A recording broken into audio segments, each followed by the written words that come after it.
Thank you, Mr. Chairman. Thank you to the members of the committee. We certainly appreciate the opportunity to address the committee on what we think is an important issue. I am not a physician. I am not a nurse practitioner. I would defer to those folks if I was in need of medical care. What I am is a guy that has been working at and running think tanks for a long time. And as part of that, I get to evaluate policy.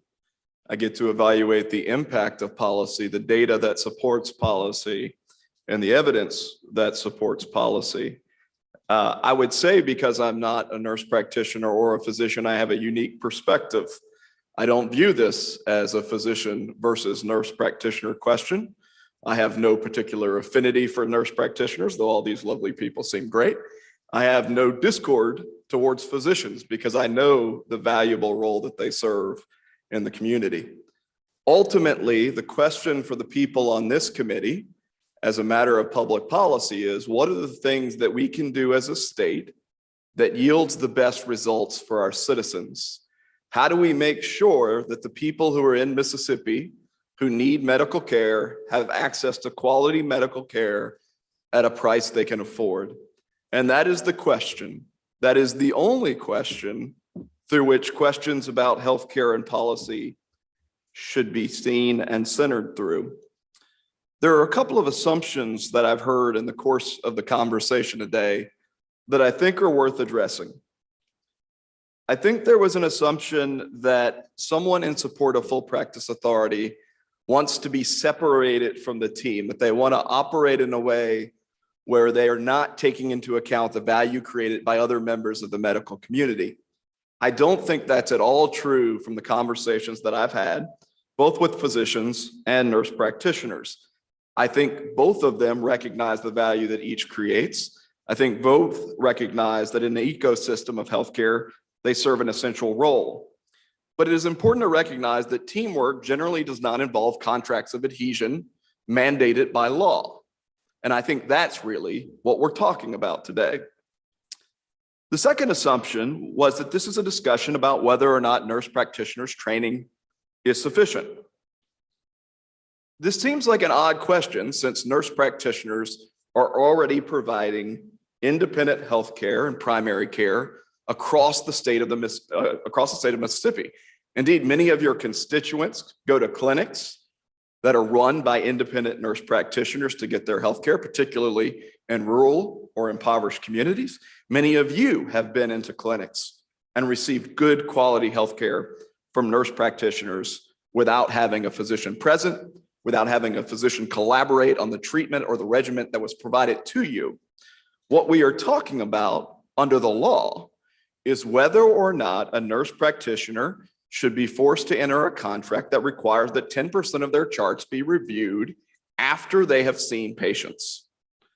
Some cases, weeks after they have seen patients. And that's not reflective of how all physicians operate in a collaborative agreement, but that is what the law requires, and that is what we are talking about. Let me mention briefly, though, on the idea of whether or not nurse practitioners have sufficient training. Never mind the fact that we have this body of experience that they're already providing medical care all over the place. But the average nurse practitioner spends 8.5 years as a nurse before they seek certification as a nurse practitioner. Now, I was trying to do the math a moment ago because we were talking about hours in a pretty deep way. And what I came up with, if you did 8 hours a day, 5 days a week over the course of a year, in 8.5 years, is about 18,000 hours of real life experience. And then you go and get a degree and you sit for national board certifications.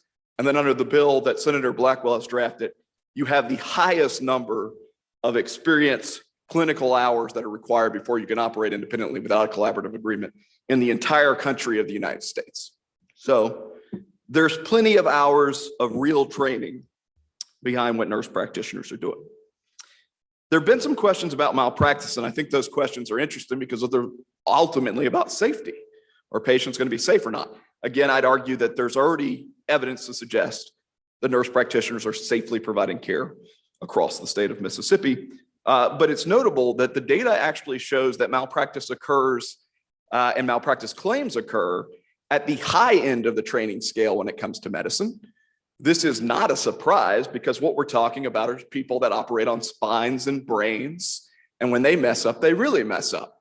It's a question of the complexity and sophistication of the treatment that is being provided.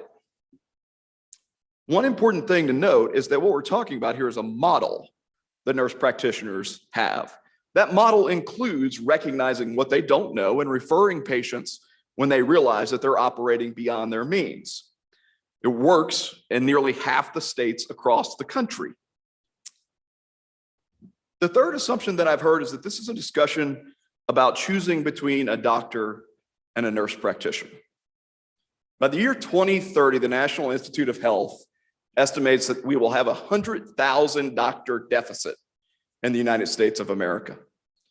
Medical schools simply are not producing enough doctors. I'm heartened to see the number of medical school students that are here today. There are healthcare deserts that are being created. And if the United States is in the process of becoming a healthcare desert, then Mississippi is the Sahara.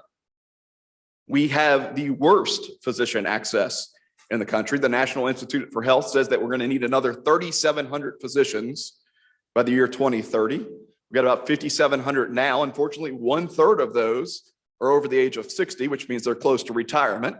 And unfortunately, 50% of those are concentrated in the 4 major metropolitan areas in the state of Mississippi.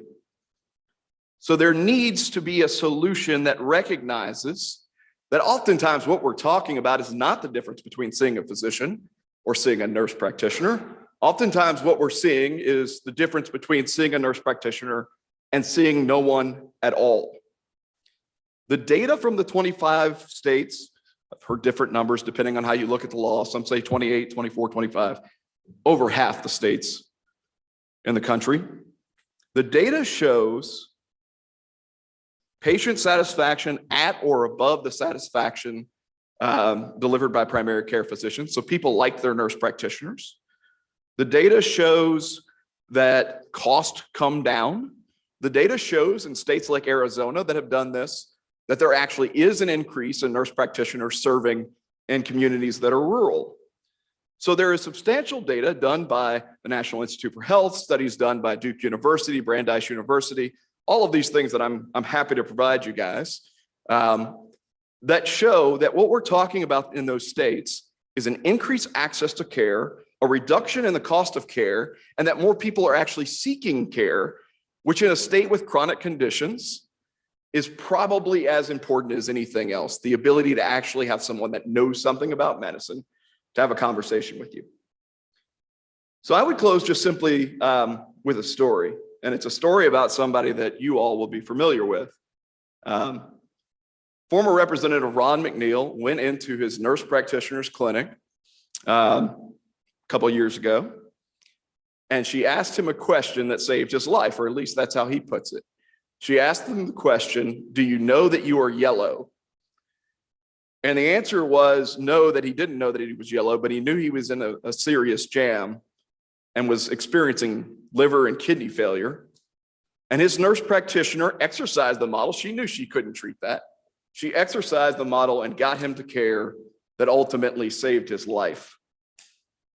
So as we have this conversation, it's important not to be distracted by things that are not actually in controversy. The only thing really in controversy is whether we believe that having an agreement that requires that 10% of your charts be reviewed weeks after you provide care is so important that we're willing to sacrifice all the benefits associated with having more people provide care in the state of Mississippi, a state that has the worst access to care. Thank you.